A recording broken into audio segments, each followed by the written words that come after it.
போது ஆ என்று சொன்னவள் உடனே காரை விட்டு கீழே இறங்கியவள், ரொம்ப தேங்க்ஸ் சார், என்னை கொண்டாந்து காலேஜ் வரைக்கும் விட்டதுக்கு என்று அவள் சொல்லவும், எதுக்கான தேங்க்ஸ், எல்லாம் பரவாயில்ல இருக்கட்டும், எனக்கு ரொம்ப சந்தோஷம் நீங்க என் கூட வந்தது என்று அவன் சொன்னான்.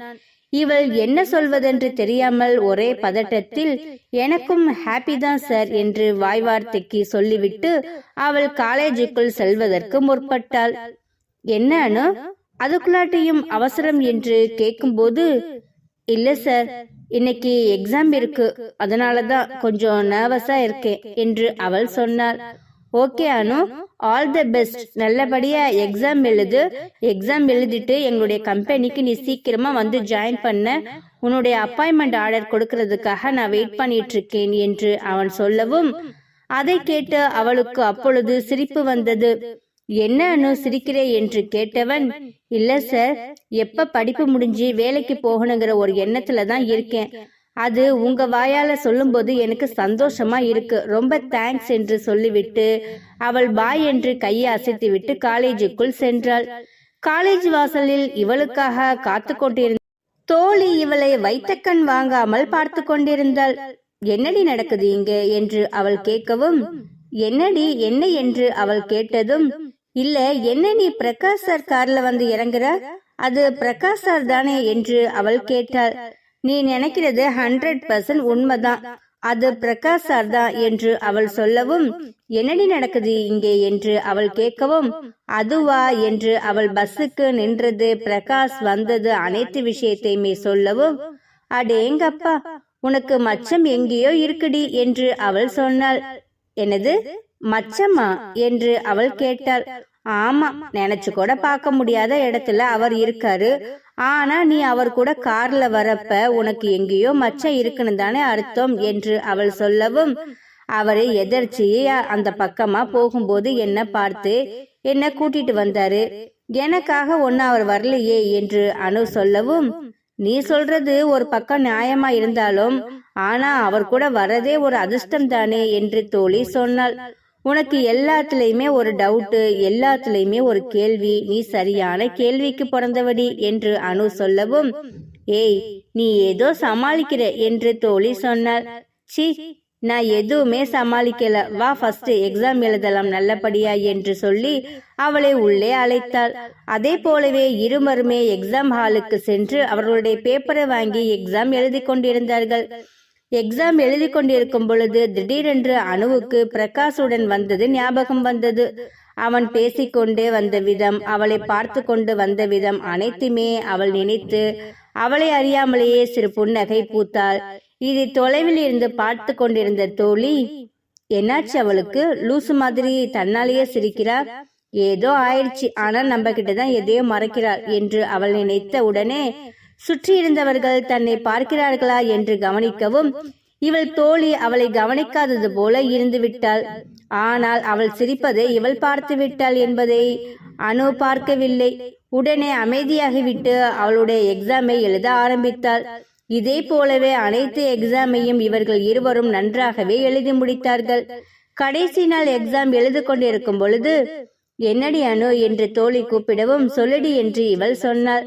எக்ஸாம் நல்லபடியா எழுதி முடிச்சிட்ட, இதோட லீவு விட்டுருவாங்க, அப்புறமா ரிசல்ட் தான், நீ எப்படி வேலைக்கு போற ஐடியால இருக்க போல, ஆனா நான் அப்படி எங்கேயுமே போக முடியாது, இன்னும் 1 வீக் உன் வீட்டுல எனக்கு நிச்சயம் வைத்திருக்காங்க என்று தோழி சொல்லவும், ஏய் கங்கராஜ் டி, செம்ம என்று அவள் சொன்னாள்.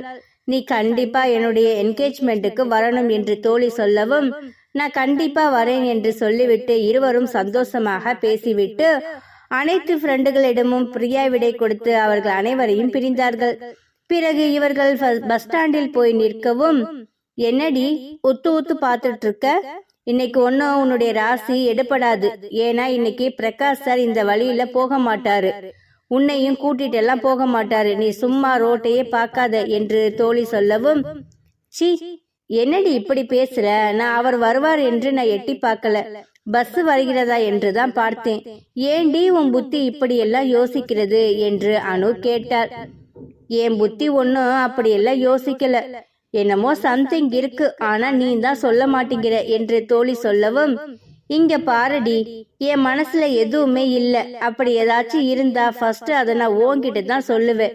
நீ எதுவும் தேவையில்லாம உன் மனசை போட்டு குழப்பிக்கிட்டு இருக்காம நீ நல்லபடியா வீட்டுக்கு போயிட்டு அடுத்த வாரம் உனக்கு என்கேஜ்மெண்ட் இருக்குல்ல, அதை பற்றி நீ கனவு கண்டுகிட்டு இரு என்று என்னை பத்தி நீ நினைச்சிட்டு இருக்காத, சரியா என்று அனு சொல்லவும், அனு நீ எதுவா இருந்தாலும் என்கிட்ட ஓப்பனா சொல்லலாம், நான் யாருக்கிட்ட எதுவும் சொல்ல மாட்டேன்டி என்று அவள் சொல்லவும், ஏய் நான் நிஜமாலுமே என் மனசுல எதுவுமே இல்லடி, ஏண்டி நீ தேவையில்லாம பேசிட்டு இருக்க என்று சொல்லிக் கொண்டிருக்கும் பொழுது அங்கு அனைவரும் ஒரே கூட்டமாக வந்தார்கள்.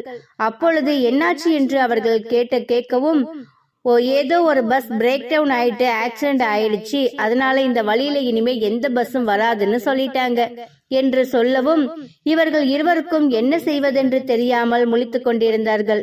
உடனே தோழி அவளுடைய அப்பாவுக்கு போன் செய்து அப்பாவிடம் விவரத்தை சொல்லவும், அம்மா நான் கொஞ்சம் வெளியூர்ல போயிருக்கேன், இப்ப என்ன பண்றது, ஏதாச்சும் ஆட்டோ இருந்தா நீங்க புடிச்சிட்டு போங்க என்று அப்பா சொல்லவும், அப்பா இந்த சைடு எந்த வண்டியுமே வராத மாதிரி இருக்கு, சரி நாங்க கொஞ்ச நேரம் வெயிட் பண்ணி பாக்குறோம், அதுக்கப்புறமா ஏதாச்சும் வண்டி வந்துச்சுன்னா போதும் என்று சொல்லி தோழி போனை வைத்தாள்.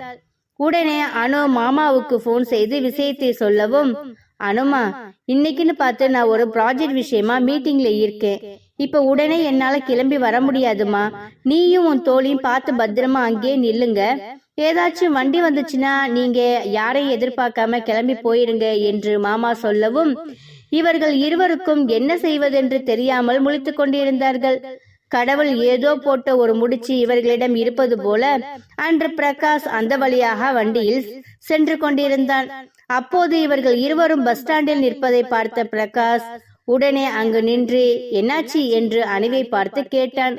உடனே தோழியும் அணுவும் குட் ஈவினிங் சார் என்று அவனை பார்த்து சொல்லவும், குட் ஈவினிங், என்னாச்சுமா என்று தோழியை பார்த்து கேட்கவும், சார் வண்டி ஏதோ பிரேக் டவுன் ஆயிட்டு பஸ் ஆக்சிடென்ட் ஆயிடுச்சுன்னு சொல்றாங்க, அதனால இந்த சைடு எந்த பஸ்ஸுமே போகாதுன்னு சொல்றாங்க, நாங்களும் இவரும் வீட்டுக்கு கால் பண்ணி விஷயத்த சொன்னோம், அங்க உள்ள பிரச்சனை அனைத்துமே இருவரும் அவனிடம் சொல்லவும் அவன் உடனே சிறிது நேரம் யோசித்து விட்டு, சரி வாங்க நான் வீட்டுக்கு அந்த சைடு தான் போறேன், உங்க 2 பேரையும் டிராப் பண்ணிட்டு போறேன் என்று பிரகாஷ் சொன்னான். உடனே கடவுள் இவனை அனுப்பி வைத்தது போல இவர்கள் இருவரும் நினைத்து பிரகாஷின் வண்டியில் ஏறி இருவரும் அமர்ந்து போய்க் கொண்டிருந்தார்கள். அப்பொழுது அவள் நொய் நொய் என்று பிரகாஷிடம் பேசிக்கொண்டே வந்தாள். அது பிரகாஷுக்கு பிடித்திருந்தது. நீ தாமா சூப்பரா வண்டியில ஏறினதுல இருந்து நல்லா பேசிக்கிட்டே வர, ஆனா ஒருத்தவங்க என் வண்டியில ஏறி உட்கார்ந்தாங்கன்னா ஏதோ பேய பாக்குற மாதிரி அலறி அடிச்சுக்கிட்டு ஒரு ஓரமா உட்கார்ந்துகிட்டு என்று பிரகாஷ் சொல்லவும் அதை அணுவைதான் சொல்கிறான் என்று அவளுக்கு நன்றாகவே புரிந்தது. சார் நானும் நல்லா பேசுவேன், தெரியாதவங்க கிட்ட எப்படி பேசுறதுன்னு சொல்லிட்டு தான் நான் அமைதியா இருந்தேன், மத்தபடி எனக்கு பேச தெரியாமலாம் இல்ல என்று அனு டக்கென்று சொல்லவும், பாருடா உன்னுடைய தோழியை நல்லாவே பேசுறாங்களே, இந்த பேச்சு அன்னைக்கு இல்லாம போச்சே என்று அவன் கேட்கவும், அன்னைக்கு ஏதோ எக்ஸாம் டென்ஷனு, வண்டி வேற லேட் ஆயிடுச்சுன்னு ஒரு டென்ஷன்ல இருந்தேன், அதனால பேசல, அதனாலதான் பேசாம இருந்துருவேன்னு நீங்க நினைச்சிட்டீங்களா, அது எப்படி சார், என்கிட்ட நீங்க பழகாமலேயே அந்த மாதிரி நினைப்பீங்க என்று அனு கேட்கவும் உடனே பிரகாஷ், பரவாயில்லையானோ நீ நல்லாவே பேசுற, நீங்க என்னுடைய ஆபீஸ்க்கு வந்துட்டீங்கன்னா பேச்சு திறமை இல்ல நிறைய சாதிப்பீங்கன்னு எனக்கு நம்பிக்கை இருக்கு அனு என்று சொல்லவும் அவள் நான் இருக்கேன்னு தான் உங்ககிட்ட தைரியமா பேசுற என்று தோழி சொல்லவும், அப்படியெல்லாம் இல்ல பிரகாஷ் சார், நான் நார்மலாவே நல்லா தான் பேசுவேன், இவ உன் கூட இருக்கலாங்களன்னு சொல்லிட்டு நான் தைரியமெல்லாம் பேசல,